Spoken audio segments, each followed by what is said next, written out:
September 7 ಭಾನುವಾರ ರಾತ್ರಿ ಹಾಗೂ ಸೆಪ್ಟೆಂಬರ್ 8 ಸೋಮವಾರ ಬೆಳಗಿನ ಜಾವ ಒಂದು ಅಪೂರ್ವವಾದ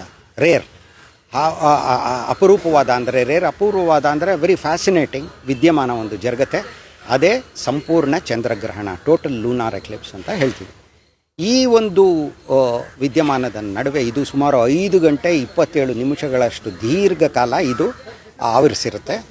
ಈ ಚಂದ್ರಗ್ರಹಣ 8 ಗಂಟೆ 58 ನಿಮಿಷಕ್ಕೆ ಚಂದ್ರ ಭೂಮಿಯ ಹೊರ ನೆರಳನ್ನು, ಪೆನಂಬ್ರಾ ಅಂತ ಹೇಳ್ತೀವಿ, ಅದನ್ನು ಪ್ರವೇಶ ಮಾಡ್ತಾನೆ. 8 ಗಂಟೆ 58 ನಿಮಿಷದಿಂದ 9 ಗಂಟೆ 57 ನಿಮಿಷದ ತನಕ ಪೆನಂಬ್ರಲ್ ಎಕ್ಲಿಪ್ಸ್, ಪೆನಂಬ್ರಲ್ ಗ್ರಹಣ ಅಂತ ಹೇಳ್ತೀವಿ. ಅದು ಆಗ್ತಾ ಇರೋದು ಗೊತ್ತೇ ಆಗೋದಿಲ್ಲ, ಯಾಕಂದರೆ ಚಂದ್ರನ ಕಾಂತಿಲಿ ಸ್ವಲ್ಪ ಬದಲಾವಣೆ ಆಗುತ್ತೆ.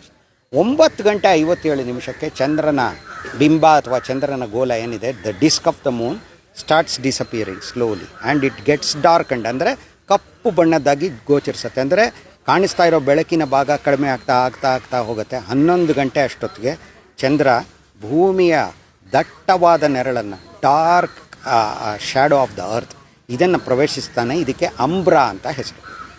ಅದು ಪ್ರಾರಂಭ ಆಗೋದು 11 ಗಂಟೆಗೆ. 11ರಿಂದ ಸುಮಾರು 1 ಗಂಟೆ 22 ನಿಮಿಷಗಳ ಕಾಲ, 12:22 ತನಕ ಅದೇನಾಗ್ತಾ ಇರುತ್ತೆ ಅಂದರೆ, ಅಲ್ಲಿ ಚಂದ್ರ ಭೂಮಿಯ ದಟ್ಟವಾದ ನೆರಳಿನಲ್ಲಿ ಇರ್ತಾನೆ.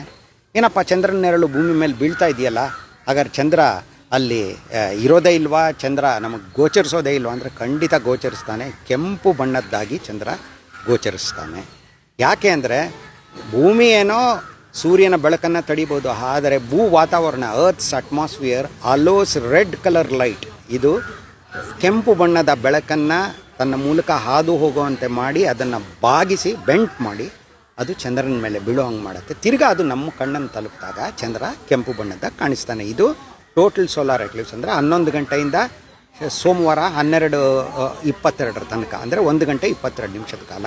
ಆಮೇಲೆ ನಾವೇನು ನೋಡಿರ್ತೀವೋ ತಿರ್ಗಾ ಭಾಗಶಃ ಚಂದ್ರಗ್ರಹಣನೇ ಬರುತ್ತೆ. ಅಂದರೆ ಚಂದ್ರನ ಗೋಲ ಹೆಚ್ಚಾಗಿ ಕಾಣಿಸ್ಕೊಳ್ಳುತ್ತೆ. ಕಡೆಗೆ ಪುನಃ ಪೆನಂಬರಲ್ ಗ್ರಹಣ ಶುರುವಾಗುತ್ತೆ 1:26ರಿಂದ 2:25 ತನಕ. ಅದು ಗೊತ್ತೇ ಆಗಲ್ಲ. 2:25ಕ್ಕೆ ಗ್ರಹಣ ಮುಗಿಯುತ್ತೆ. ಇದು ಒಂದು ಅಪೂರ್ವವಾದ ಅಂದರೆ ಫ್ಯಾಸಿನೇಟಿಂಗ್ ಸೈಟ್. ಇದನ್ನು ಬರಿಗಣ್ಣಲ್ಲೇ ಎಲ್ಲರೂ ನೋಡಬಹುದು, ಏನೂ ತೊಂದರೆ ಇಲ್ಲ.